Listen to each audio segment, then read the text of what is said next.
The Count of Monte Cristo, the greatest revenge novel ever written, is not fiction. It is a police report with the names changed.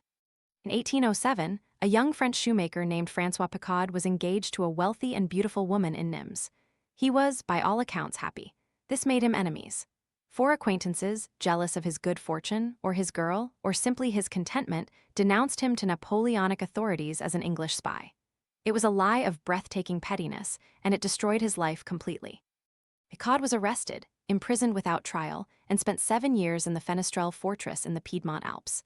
During that time, his fiancée, believing him dead or gone forever, married one of the men who had betrayed him.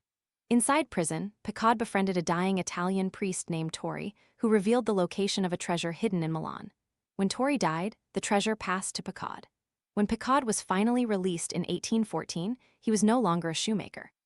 He was, effectively, a wealthy man with a plan. What followed consumed the next decade of his life.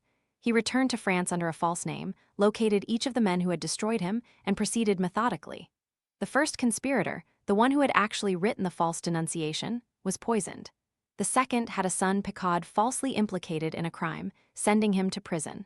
The third lost his business when Picaud quietly arranged for his restaurant to be ruined. The ringleader, Lupien, the man who had married Picaud's fiancée, he saved for last, stabbing him to death personally. Picaud was eventually caught, not by police, but by a 5th conspirator who had not participated in the original plot, but had learned of it. This man kidnapped Picaud, tortured him for the location of his remaining fortune, and murdered him. A French archivist named Jacques Puchet documented the case in 1838, and Alexandre Dumas read it. He wrote a note in his journal identifying it as the most extraordinary true story he had ever encountered.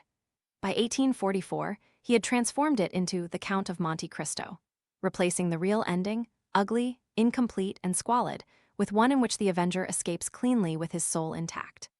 The truth is darker. Picaud spent 20 years sustained by hatred, achieved his revenge entirely, and was murdered for his money before he could enjoy the aftermath. The question Dumas softened, and the one the real story forces us to sit with, is what a man becomes when he has organized his entire existence around punishing those who wronged him, and what is left of him when the task is done.